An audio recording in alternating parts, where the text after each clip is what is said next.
முதல்ல பால் ஊற்றி காய வச்சிடலாம். நம்ம ரோஸ் மில்க் பண்ண போகிறோம்.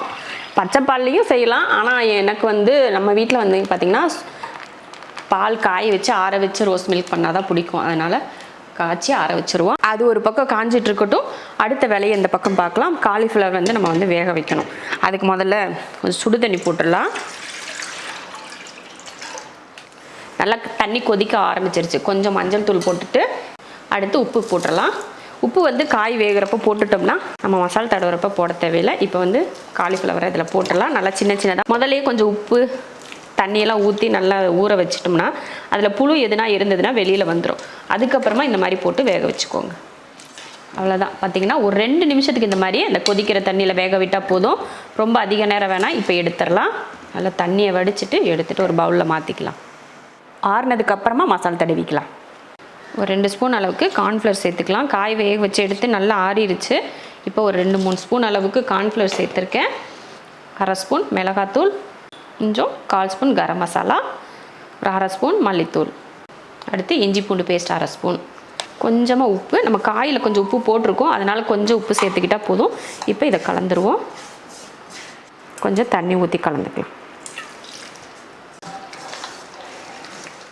அவ்வளோதான், மசாலா கலந்தாச்சு. இப்போ காலிஃப்ளவர் போட்டுடலாம்.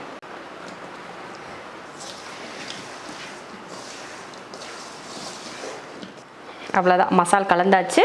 எண்ணெய் காஞ்சதுமே பொரிச்சு எடுத்துக்கலாம். எண்ணெய் நல்லா காஞ்சதுமே காலிஃப்ளவரை போட்டுடலாம்.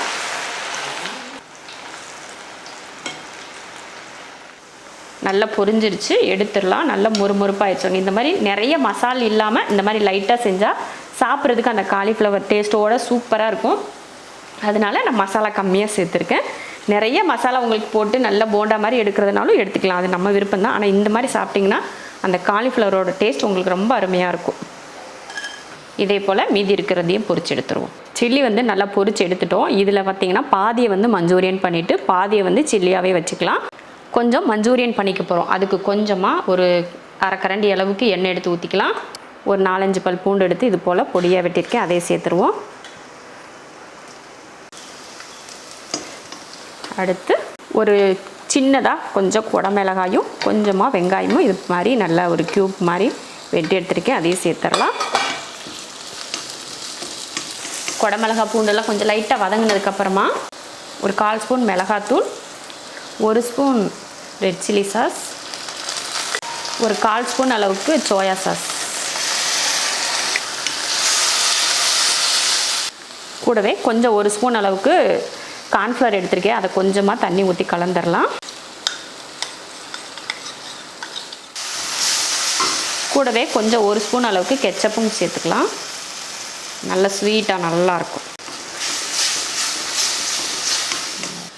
கூடவே கொஞ்சமாக உப்பு சேர்த்துருவோம். உப்பு சேர்த்துட்டு இப்போ இந்த கரைச்சி வச்சுருக்க மாவை ஊற்றிடலாம்.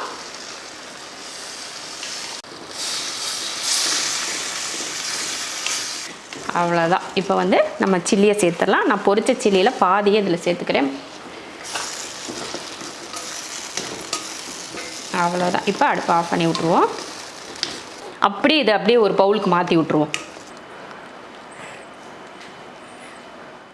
அழகாக அப்படியே கொஞ்சமாக எள்ளு மேலே அப்படி இப்படியே போட்டோம்னா சூப்பர், பார்க்குறதுக்கு அழகாக இருக்கும். அவ்வளோதான், மற்றபடி வேறு ஒன்றும் இல்லை. நான் வந்து பால் வந்து ரோஸ் மில்க் வந்து 2 பேருக்கு ஆகிற மாதிரி தான் போடுறோம். ஏன்னா எனக்கும் பிடிக்காது, அஸ்பக்குக்கும் பிடிக்காது. அதனால் அஸ்மாக்கு மாமாக்கு மட்டும் ரோஸ் மில்க். இதில் ஒரு 6 ஸ்பூன் அளவுக்கு சர்க்கரை சேர்த்துருவோம். 1/4 கிளாஸ் அளவுக்கு ரோஸ் எசன்ஸ் ஊற்றுறேன். அவ்வளோதான். இப்போ அரைச்சிருவோம். அவ்வளோதான், பாருங்கள், ரோஸ் மில்க் அடித்தாச்சு. இப்போ இதில் கொஞ்சம் சப்ஜா சீட்ஸ் மட்டும் போட்டுடலாம். ஒரு 2 ஸ்பூன் அளவுக்கு போட்டுக்கோங்க. போட்டுட்டு கலந்து விட்டுட்டு இதை வந்து ஃப்ரிட்ஜில் எடுத்து வச்சிடலாம். அடுத்து நோம்பு கஞ்சியும் ஊற்றிடலாம். எல்லாம் ரெடியாக இருக்குது. நோம்பு கஞ்சியும் ஊற்றிடலாம். நோம்பு திறக்கிறதுக்கு தேவையான எல்லாமே ரெடி ஆயிடுச்சு. மணியும் பார்த்திங்கன்னா 6 மணிக்கிட்ட ஆயிடுச்சு. நோம்பு கஞ்சி இன்றைக்கி வாங்கியாச்சு. அப்புறமா காலிஃப்ளவர் சில்லி போட்டிருக்கோம். காலிஃப்ளவரில் மஞ்சூரியன், அப்புறமா கொஞ்சம் திராட்சை, ஆரஞ்சு, அப்புறமா பேரிச்சம்பழம், ரோஸ் மில்க். இதுதான் இன்றைக்கி நம்ம வீட்டு இஃப்தார் ரெசிபி. நீங்கள் என்னெல்லாம் உங்கள் வீட்டில் செஞ்சீங்க அப்படின்றத கமெண்ட்டில் சொல்லுங்கள்.